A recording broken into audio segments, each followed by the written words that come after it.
Welcome all to Exercise Science Seminar. The sign-in sheet's going around. Welcome people who are taking the course as well as guests. Please sign in. Our next seminar will be October 16th. Visiting professor will be coming in and speaking with us. At this point in time, typically what I do is introduce and tell you a little bit of background about the person, but Dr. Abel and I have talked, and he's going to include that sort of in his slide. So I have a little bit of a different introduction.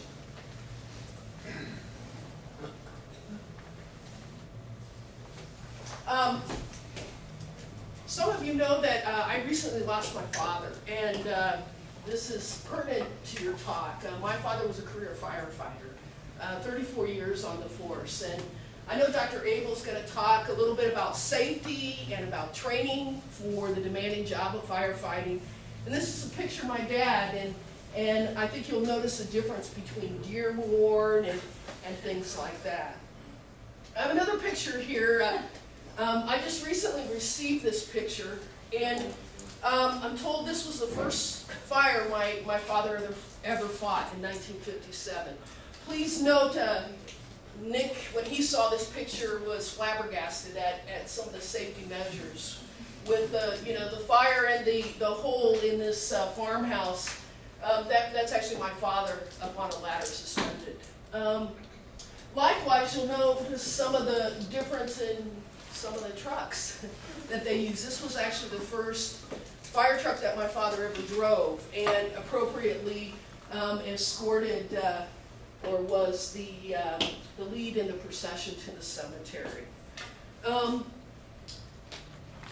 I'm saying thank you to all these firefighters that help keep us safe. Thank you to my dad. I come from a firefighting family, and these are the remaining firefighters that are somewhat active duty. This gentleman is the Reverend David Ashby, and he is the chaplain for the Champaign and Urbana City Fire Departments. These are his two sons, Mark and Mike Ashby, who are both on the Urbana and Champaign City Fire Departments, respectively. So thank you to them. Incidentally, their grandfather and my cousin's father was the fire chief. So you can see that I kind of come from a firefighting family. This gentleman, I really want to point out, his name is Lon Pitch, as we knew it. He was sort of a rookie when my dad was a seasoned firefighter. He was instrumental in memorializing my father, and he's part of the family. In talking with Pitch after the service, and I thought this was incredible, he just retired after 42 years of service to the fire department. And in that time, he was never late for work. Can we boast that about even a semester of classes? And he only missed one day of work due to illness in 42 years. A great guy. And so obviously I'm saying thank you to them, but I've had the opportunity many times to thank you, Mark, personally. But I want to thank you publicly for the wonderful work that you do, Nick, as well. If you ever think that your work is not important or doesn't matter, it does. It does to a lot of people, including very, very proud firefighting dogs. So thank you, Mark.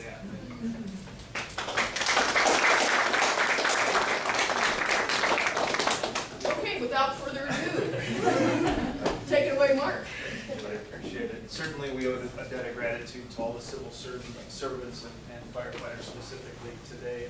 And thank you for your father and your family's service to the fire department and the fire service. So thanks, Joe. Appreciate that. Good morning and welcome. The topic I'm going to discuss today is one that, as Jody is obviously, I'm also very passionate about on a professional level, but also on a personal level, and that is exercise programming for firefighters. But if I may, I'd like to kind of start off by stepping back a little bit and giving you a little perspective on my journey and how I've kind of come to initiate this line of research. So if we go way back, I was born and raised in West Bend, Wisconsin, a little bit north of Milwaukee. And when I got done with high school, I was trying to figure out what to do with my life. And so I was seriously considering a career in the fire service. So I went through my local fire department's academy and became a paid-on-call firefighter. That's not me by the truck, incidentally, but you wouldn't want to see a picture of me when I graduated the academy. I think I had my hair shaved all under here, and then the top was down to about here. So it wasn't very flattering looking back, but it seemed right at the time. At the same time, I was also getting my associate's degree. And when I took anatomy and physiology, I fell in love with those topics and stuff. And that kind of took me away from the fire service and into academia. So I then went to the University of Wisconsin La Crosse, where I did my undergraduate and master's degrees in exercise science. At La Crosse, I was fortunate enough to work under Dr. Travis Triplett, who some of you might know is well recognized in the field of strength and conditioning research. She worked under Bill Kramer and stuff, and so I was very fortunate to pick up a lot of knowledge and skills that I use today and apply it in firefighters. And then after meandering a little bit through Estes Park in Colorado Springs, Colorado, we ended up at the University of Utah, my wife and I did, and I spent 4 years there completing my PhD. It's interesting, I didn't work with firefighters at the time. I did have one of my colleagues now, Dr. Katie Sell, she did her dissertation on firefighters, but I kind of got away from that. And things have kind of come full circle for me now. I've been here at the University of Kentucky for 10 years. And if you've noticed my mugshot on the signs, I look about 10 years younger when I first came here. A little less hair, but anyway, so this is really where the story most recently begins in terms of my research with firefighters the last 10 years. And then I guess most recently, last fall, I went on sabbatical down in Asheville, North Carolina, and I worked with the Asheville Fire Department for 8 weeks. And it was, as you can see, a wonderful experience for personal reasons as well as professionally. And so I'll share some of the data with you from that study. So when we talk about conducting research on exercise program design with firefighters, there's a couple things I want to talk about. One is the macro level issues, the global issues, okay? And a couple of those things are the fact that firefighters are a very unique occupation or occupational athlete, if you want to look at it that way, okay? Why? Because they have an unpredictable competition or emergency schedule. Think about training athletes when we design programs for them.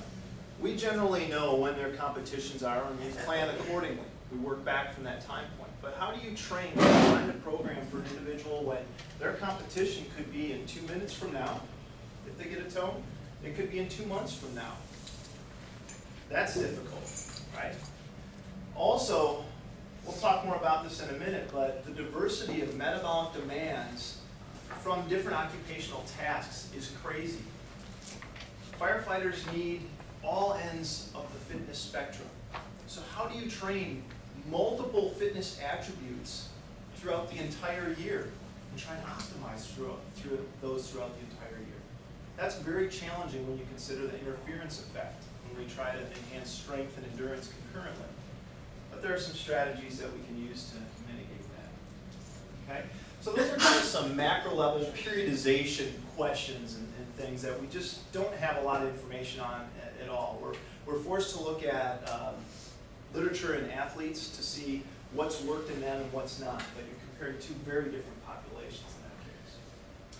So I'm going to kind of zoom and drill down now to kind of the topics I'm going to discuss today. And I'm going to first start off talking about what type of exercise might be most appropriate for firefighters. What mode and intensity of exercise has the greatest specificity to performing fireground tasks, right? Where do you get the most bang for your buck?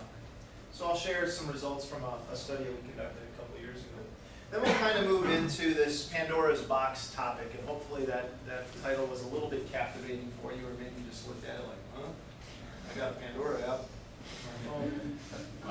Well, we'll talk a little bit about that, but essentially what I'm getting at here is how is it appropriate to train on and off duty for firefighters? we're trying to do something good by enhancing functional adaptations in the body by exercising on duty, but are we actually creating negative consequences with regard to acute fatigue and the effect that it might have on injury and occupational performance? So what are the best strategies there? And then finally, I'll finish up with some brief comments talking about some future research directions. So let's get started. What type of exercise is appropriate for firefighters? To have this discussion, I think it's necessary to have a brief review with regard to a physiological analysis, or in this case, we'll kind of use the firefighter fitness continuum here. And I've kind of used a triangular continuum that's anchored by the hallmarks of strength, speed, and endurance. And the way that you interpret this for firefighters and fireground tasks is if you have tasks that require some degree of strength and speed, they're going to require power. And certainly when we look at fireground tasks like dragging a charged hose line, which is extremely heavy and difficult, you imagine you've never done that, right? Rescuing a victim, or performing a forcible entry maneuver. Here it's just an exercise, not actually ventilating a roof like you saw in Dr. Clacy's picture with an axe, right? But all of these require some degrees of power. And then over here in the strength endurance continuum, depending on the relative contribution of each of those attributes, you have muscle endurance. And again, there are fireground tasks like load carriage that require muscle endurance. And then finally down on the horizontal axis between speed and endurance, if we're biased towards endurance, we're talking more about aerobic capacity attributes. If we're biased more towards speed, we're talking about anaerobic capacity-based attributes. And again, there are fireground tasks like carrying about 100 pounds of gear and equipment upstairs, okay? So if you ask me to say, well, you know, where's the average fall in this? It's tough to say. I know I have more pictures on the left side of the screen, but the reality is it's probably somewhere in the middle. Okay, that's where that target is in terms of training. It's somewhere in the middle. That's pretty unique. There's not a lot of sports where we have to program that way. There's probably a couple, but there's not a lot, right? So that does create certain challenges from a programming standpoint. If you look in the literature with regard to, well, what are the metabolic demands of firefighting tasks? Certainly there's a strong aerobic demand. Heart rates are between 80 to 90% of maximum on the fire ground. Anaerobically, blood lactate levels have been shown to be about 6 to 13 millimoles. That's enough to make you want to throw up. Okay, if you've done the Wingate test, you probably, pushing 8 to 10 millimoles.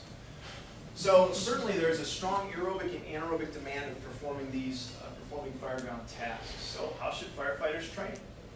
Well, there's been a couple of studies in the literature with regard to firefighting populations, and they've shown that both traditional linear periodization, so basically using lighter loads and progressing up to heavier loads over about an 8-week period, and using nonlinear models where one day is muscle endurance day, one day is strength day, one day is power day.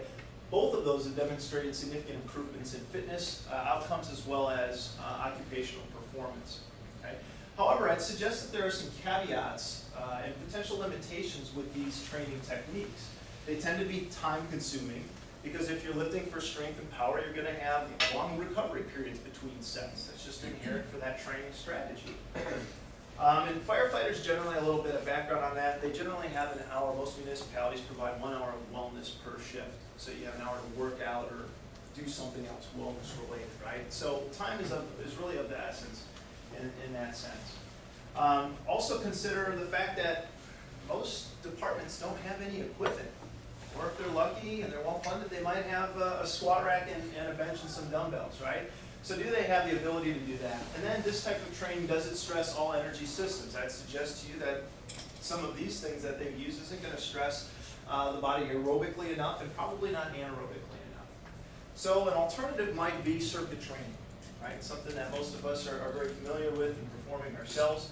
From a logistical standpoint alone, it's very good for firefighting populations. It allows multiple firefighters to work out at the same time. I think that helps to develop camaraderie and a team-based atmosphere to encourage each other as you're rotating in unison. It also provides an efficient use of on-duty time. Administration likes that, right? But the question today is, does it simulate the aerobic and anaerobic demands of similar fireground tasks? So a couple of years ago, we conducted a study to look at this, and here's a little bit of the methodology. And so I'm going to go through today about 4 or 5 studies. I'm going to hit the high points on this. So, raise your hand, or at the end, if you want to ask some questions on specific details, please do that. Okay. Nothing really, to point out, I guess, except for the fact that out of these 20 firefighters here, these are career firefighters, not volunteer, incidentally. But their average BMI was almost obese. So that's, heart disease is a big issue, and the fire services Nick has shared with us. In terms of the workout parameters of the circuit training workout, we basically had 2 rotations through a circuit. The circuit was comprised of 12 resistance training exercises. We used their 12 RM. We had to measure their 12 RM for each of the list. And so they lifted with the 12 RM. So it was pretty intense. 1-to-1 work to rest ratio, 30 on, 30 seconds off. And then we had a 3-minute bout on a treadmill and a stair climber in between the 2 circuits and stuff. Used to warm up, cool down, etc. While they were doing this, we measured their heart rate. After each exercise, not manually, but with a heart rate monitor watch, we also we took an average over the entire session duration. Okay. We measured their blood lactate at rest and then 5 minutes post-exercise. And we also took their rating of perceived exertion using a 0 to 10 category ratio scale. And that's been actually validated in heavy resistance training, and it works pretty well. We wanted, as a secondary purpose of this study, to try and validate it, at least with circuit training in firefighters. So I'll share some data with you as well on that topic. So what did we find? Well, over here, our data, this is what I shared with you from the previous literature, and here are comparisons between the two. In terms of the aerobic or cardiovascular demand, their relative heart rate was about 79%. That was right on with one of the other studies that I had shared with you, though it was significantly lower from another one. And that particular study evaluated smoke diving tasks, where you would go into a smoke or a simulated smoke-filled room and then have to drag out a victim and rescue a victim. So it's very rigorous to drag out a 180-pound victim there. In terms of blood lactate, circuit training produced about 12 millimoles 5 minutes post. Okay, so I had one guy lose his cookies after the workout, and which was curious because we've been working out for a couple months already at this point. But previous literature, again, about 13 millimoles. Statistically, these were similar values here. So from this, we concluded that we felt pretty good about circuit training meeting the anaerobic demands of fireground tasks, but it was probably a little bit low for some higher intensity aerobic demands. Okay. On this figure, basically, we've plotted the relative heart rate response for each of the 12 exercises. And the lower line represents the first circuit, the upper line represents the second time through the circuit with the same weight used. Okay? So what you notice is an increased trend in the heart rate response the second time through, probably due to accumulated fatigue, potentially a little bit of cardiovascular drift going on here. The lowercase a's represent significant differences in a given exercise in terms of the heart rate response. So 5 of those 12 were significantly increased. Why do I show you this? Well, interestingly, when we plot the RPE data, here's the descriptors for the 0 to 10 scale. Down here you see the open triangles represent the RPE response on this axis, the first time through the circuit, and then the upper line, second line here, represents the second time through the circuit. The lowercase b's represent significant differences in that RPE response. You'll notice that essentially there certainly is a trend for it to increase, similar to the cardiovascular demand increasing, so it seemed to follow really well there and parallel that. But we found that these 7 differences here, 5 of those were on the same exercises. So the bottom line here is that it seems like this RPE scale 0 to 10 is a real practical instrument that you could use, practitioners could use with firefighters. And here's kind of the take-home point. To make sure that you're using this scale to meet the demands of the fire ground, so here was that average response of about 80%, that coincided with about an average RPE of 6 on the scale. So if your goals for a given day are to meet these aerobic demands, it seems like you want them at about a 6 on average on most of these exercises. And you can do a global session RPE as well. So that's kind of, we just descriptively evaluated this. We didn't, run a validity coefficient to check on this, but it's just more of a descriptive assessment. So the conclusions here, it seems like circuit training produces pretty similar anaerobic demands and aerobic demands, though maybe a little bit low for high intensity aerobic fireground tasks. And the scale seems to be something useful that practitioners can use to make sure they're in the ballpark to meeting those demands. The one caveat with this is, I'm sure I seem like I'm pushing circuit training, and with CrossFit blowing up, and firefighters love CrossFit. The ones that exercise, that is. That's another whole nother issue that we can talk about. But the issue with circuit training is you're not going to be able to optimize power development and strength development through circuit training. Okay? You're also not going to hit real high intensity cardiovascular levels through that. So it is important that we do train with other modalities. Okay? But it does seem like if you're going to pick one thing that's going to meet a lot of the demands, circuit training seems to be a viable training mode. So we were training a local fire department for a couple of months when we were collecting these data, and this was kind of part of a bigger study. And there was multiple occasions where, while training the firefighters, they were getting called out to an emergency. And after a while, I began to think, man, these guys are exhausted, they're dragging, and they're going out to throw their bunker gear on and run to the emergency. Are they able to perform their job? What's the risk of injury, right? And incidentally, we don't do snatches in PPE like they're trying to show here. That's some CrossFit advertisement. The problem is if you're in the gym and then you have to go out on the job, do you look like this when you're on the job, right? And your life is on the line, your colleague's life is on the line, and the person potentially in the burning structure, their life is on the line. And this is a real situation. I've talked to one fire department in particular where this is a concern of theirs, exercising on duty for that reason. And there was a casualty at that fire department. So this is a real issue that happens, and there's definitely concern. So this brings us to this metaphor of Pandora's box. What's Pandora's box? Anyone know? Remember your little Greek mythology? Contained all the evil in the world. Where is it? Contained all the evil. Yeah, absolutely. So Zeus, the Greek god Zeus gave Pandora this gift, and it was actually in revenge for Prometheus or something like that. But the point of the story is that she opened this box very innocently, right? Hey, it's a gift. And unfortunately, it was filled with all the evil in the world, and it all spilled out.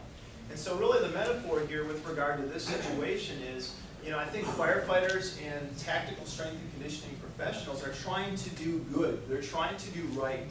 It's an innocent act that they're training firefighters on and off duty. But are they considering the potential negative consequences of that act? So the innocents are the functional adaptations they're trying to induce in the long term. But again, is acute fatigue, to me it seems similar to all these evils that spilled out of the box. And does that have negative effects on occupational performance and risk of injury? So we'll try and answer a few of those questions on the performance side.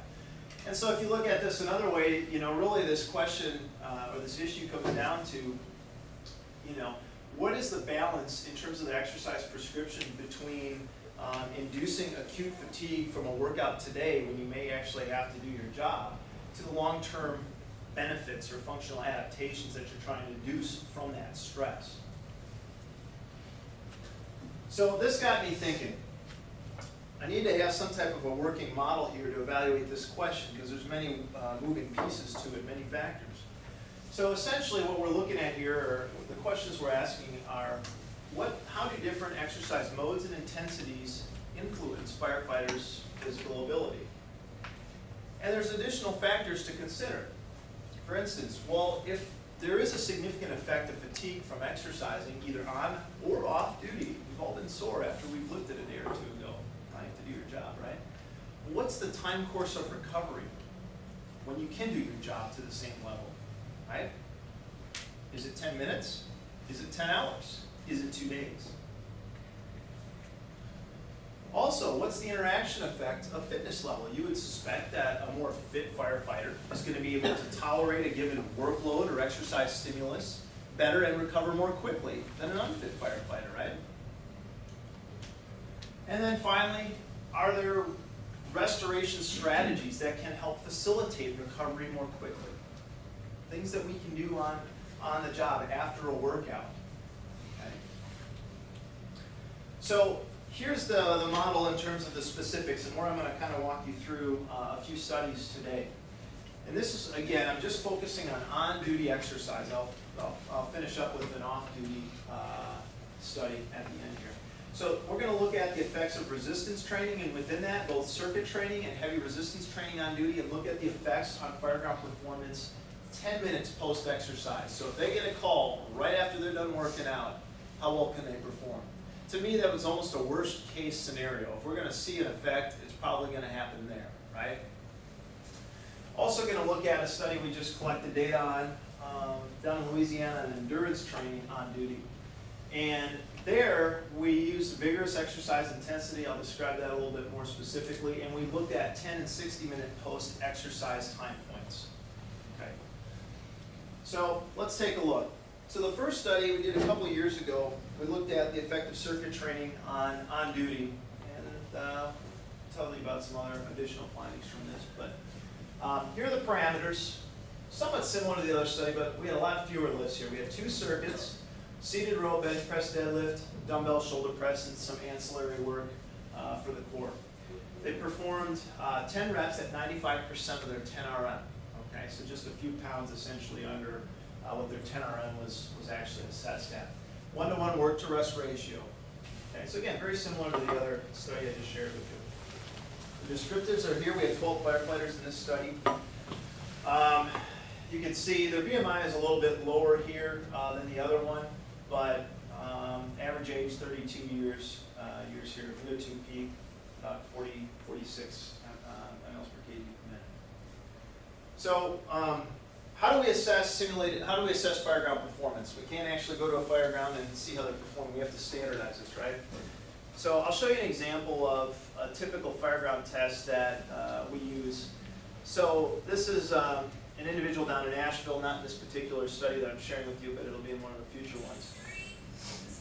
So we have them perform typical tasks in full turnout gear on air using a 30-minute tank.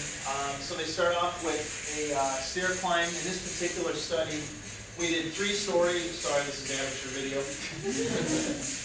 He's going to climb 3 stories up with a high-rise pack. That weighs about 30 pounds. And come down. This is one of the more fit firefighters. He was basically one of the most fit firefighters, a former pro hockey player, ultra competitive. Told him he had to hit every step on the way down, so he hit every step on the way down like that. And so we take splits on each of these tasks, okay? And I'm not going to share all the details of that. I'm just going to share with you their overall performance on this test. So in this particular study, we had a charged hose line. Watch in a second here how much when the full weight of the hose grabs him right here. I mean, this guy's 220 pounds, 6'3", 6'4". It is tough. I've gone through this. I always do what I make the subjects do, and I've ran the course probably 7, 8 times myself. Most of the firefighters and guys are not running in between here. They're walking, they're pacing themselves, and so forth. So here's an equipment carry with a set of Halligan bars and a chainsaw. You're supposed to set them down.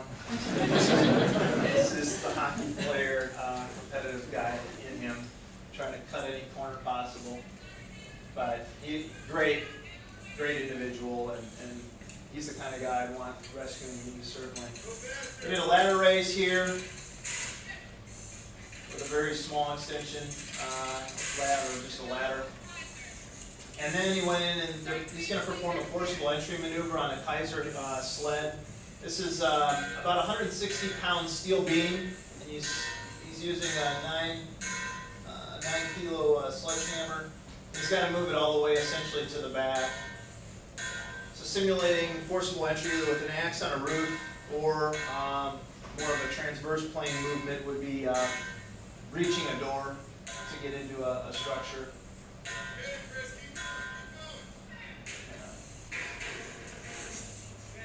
So then he's going to go up to the second story of the structure and perform a right-hand search on all fours in a quadruped position, where right-hand search just means that you have to stay with one hand in contact with the wall at all times.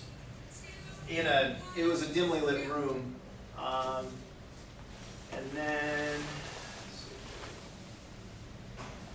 so I don't have footage of the room, but so that's where he went in right there. And there was actually a confined space simulator that's 12 feet long, and you have to crawl through it like this to get through it, simulating them in a confined space or an attic space. And then he's going to finish up the test by dragging a victim here, and I think that dummy was about 130 pounds. It didn't have the full weight, but at this point it's still plenty heavy to drag, about 25 meters. Okay, so we take his time there.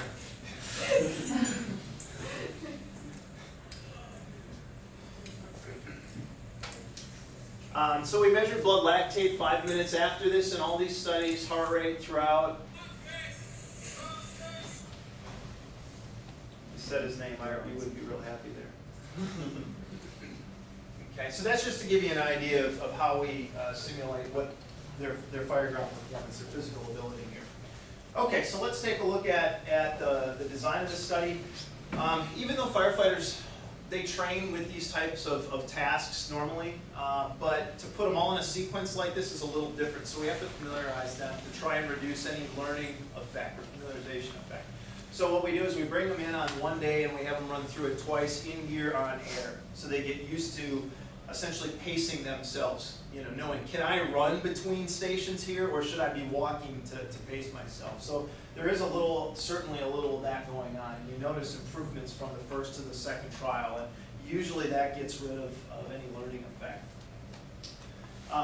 And then we basically had two different conditions. Their baseline simulated fireground test, where we just brought them in, run them through the course, and that's it. The other condition was post-circuit training, 10 minutes post. We exercised them, and then 10 minutes later, on the dot, they run through the course. And we randomized the order of these two conditions to also try and negate any potential familiarization effect. The reliability was pretty strong, 0.94 in terms of the class correlation coefficient. So what do we find, right? On the overall performance of the overall course, this is the relative change from baseline due to circuit training. We found a significant increase in the time to complete it compared to baseline after the workout, about 9.4%. That's somewhere around 35 seconds longer on average. Okay. Now, all 12 of them finished the course. Okay. So no one worked out and then couldn't do it. They all worked out. I should also preface this by saying we've been training these guys for about 3 months with circuit training up until this point. So I would define them as moderately trained. Okay, moderately trained, about twice a week they'd work out. Now, what's really interesting is, well, what are the individual responses to the exercise stimulus? So here's the relative change from baseline on the course. And here's the average, broken down by each individual. You'll notice about half of them, they were only affected by a couple percent, right? 2-3%. But there were also a couple that were affected by nearly 20% slower on here. So again, what is it with these individuals here? Who are they, right? Is this a lack of fitness issue? Is this a sleep, genetics, glycogen depletion issue that they had that affected their performance? So there's a lot of questions here, but again, they were all moderately trained, but there's some questions left to be answered there. When I came out with, when we were collecting the data on this study, I thought, you know what? We're training firefighters, and I believe firefighters should exercise on duty. But I said, our administrators, fire administrators, the brass going to look at this and say, see, Abel says, we're not working out on duty. It's bad. Right? I was worried about that. So, to put this study in perspective, what we did is we collected data on another subsample, or subset of firefighters in the sample, 37 firefighters that were not exercising with us. And were, I'm gonna call them unfit, okay? Sedentary maybe, but a lot of them do manual labor on their off-duty days, and so I wouldn't call them sedentary, but we're gonna classify them as unfit, okay? So I made them just come in and run through this course, familiarized them on one day, brought them in for an official trial on a second day where there was no fatigue. 6 out of the 37 could not complete a course similar to what you saw. Okay? In fact, that course was a little easier because we didn't have to charge close. So 6 could not complete it. When you look at the descriptive data of these 37, so let me just step back for a second. What I initially wanted to do was just do a independent t-test and compare the average time of the fatigued but fit firefighters to the non-fatigued but unfit firefighters, right? But 6 of them couldn't complete it. Well, those 6 people are some of the most important people. They're firefighters that were having a problem doing the demands of the job, even when they're fresh. So I wanted to utilize an analysis that would include those 6 individuals that couldn't get a time on the course. So I basically just did a descriptive assessment of this and put them into quartiles right here. So these are the 37 unfit firefighters. And the average time of the fit but fatigued firefighters, the ones that had worked out, was about 400 seconds, which you'll notice slides right in at about, it turns out to be the 70th percentile. So what that means is that the average time of the fatigued but fit firefighter was still better than 70% of the fresh but unfit firefighters. So for the firefighters on duty, and I've heard it, that say, chief or doc, I don't want to work out because I want to save my energy if I get a call. Well, I understand that. Okay, well that's good. But the problem is they're having problems doing some of these tasks the way it is. And the guys who are working out on duty, because of the long-term adaptations they've induced, are still able to do their job better. So that, I think, put it in perspective. All right, I'm going to jump through some highlights here, I guess. So we did another study. What about other modes and intensities? So we looked at heavy resistance training. What effect does that have? Okay, very similar study. We used, most of these exercises were the same with the exception we added a kettlebell swing. They performed 4 sets, 5 reps, with 2 minutes of recovery between sets. So the main difference here, the number of repetitions performed between the circuit study and this one was actually very similar. It comes out to be very similar. The load lifted by these guys was a lot heavier, was a lot greater though. Same reps, but their load was a lot greater. So kind of keep that, plant that seed. Same study design as I just shared with you here. Demographics, very similar. Okay, very similar. These guys were a little bit older, but pretty much very similar. So what did we find with this in terms of the effect of heavy resistance training? It also elicited a significant increase in time to complete the course 10 minutes post-exercise, 7%. And you'd say, well, are these two different right here? I haven't analyzed that. We'll do that, but I haven't done that quite yet. But significant increase, in whether that 2.4% on average is different, I don't know, and you can argue whether that's practical, in any way. So, if you look at the individual responses of these 12, we have now 12 firefighters in this study as well, you notice the same trends, don't you? You got some people here that it really didn't affect, but you got a handful here that affected by 10% or more. Who are these people? Well, this time we dug into it a little bit more, and we asked them for their exercise history. And it's very murky, to say the least. You got individuals like this, the RT is resistance training, the ET is endurance training. This individual makes perfect sense. He was lucky to work out 1 day a week, lifting or running. So this definitely hurt him. And when we were doing it, I could tell it hurt. But then you got like this guy, American Ninja Warrior over here, who if he misses a day, it's a big deal to him. He really has contested on that. I mean, he's a stud. But it affected him a lot, and is that an overtraining response? Did he work out on his own after I told him not to? I don't know. He said he didn't, but So again, some of these things make sense. This guy didn't work out a lot either, and this really affected him. And we tried to dig into this. He did mostly muscle endurance work. This was a heavy resistance training, high CNS workout, and it definitely affected him. Okay. So again, we need to figure out what's going on here, and there's a host of extraneous and confounding factors to evaluate. And then the final study here is endurance training on duty. What about it? So what we did with this study, and both these last two studies are very preliminary data. This one just got finished about a month ago.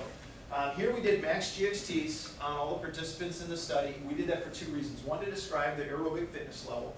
And two, we wanted to standardize the workload on the 30-minute treadmill run at 60% of heart rate reserve. So we had to figure out what their max heart rate was and work back from there and figure out what treadmill speed and grade would get us there, right? So here, very similar design. We had familiarization day, and then we had 3 different conditions. Baseline, and then we would bring them in on a different day and run them for 30 minutes, followed up 10 minutes post with a simulated firearm test, and another trial was same thing, run for 30 minutes, 60-minute post, perform the obstacle course. Randomize the order of these. ICC was a little bit lower here. We had a little bit more variability, but still, you would suggest that it's acceptable. In terms of the demographics, nothing really sticks out about the same age, about the same BMI, about the same aerobic capacity. What did we find? Excuse me. So 10 minutes post, 60 minutes post, relative change from their baseline simulated fireground test. There were no significant differences in either of these, despite a 10% increase in time to complete the course, 10 minutes post-workout. Okay? So you're saying, Dr. Abel, that's bigger than these, right? Well, if you go back to your stats classes, and you should be noting right now the relatively high variability. These are standard deviation bars here, incidentally. So there's something going on when you look at individual variability. Okay, that can be affecting your ability to find a significant difference. So the proof is in the pudding. Let's take a look at the pudding. What you see here is, look, a whole bunch of people that were affected by roughly 5% or less. And we only have eight subjects in this particular study. But 10% was the average. But you have this individual and this individual. Blue bars, represent 10-minute post data points, black or 60-minute post. This was a 51-year-old male with an aerobic capacity of 39 mils.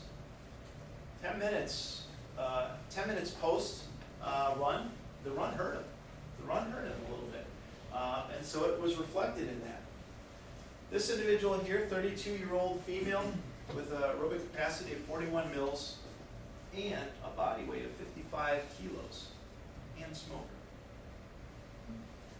When you put on 50 pounds of gear and you only weigh, so what is that, 22 kilos? You put 22 kilos of gear roughly on a 55 kilo individual with an aerobic capacity that low, you're asking for trouble, right?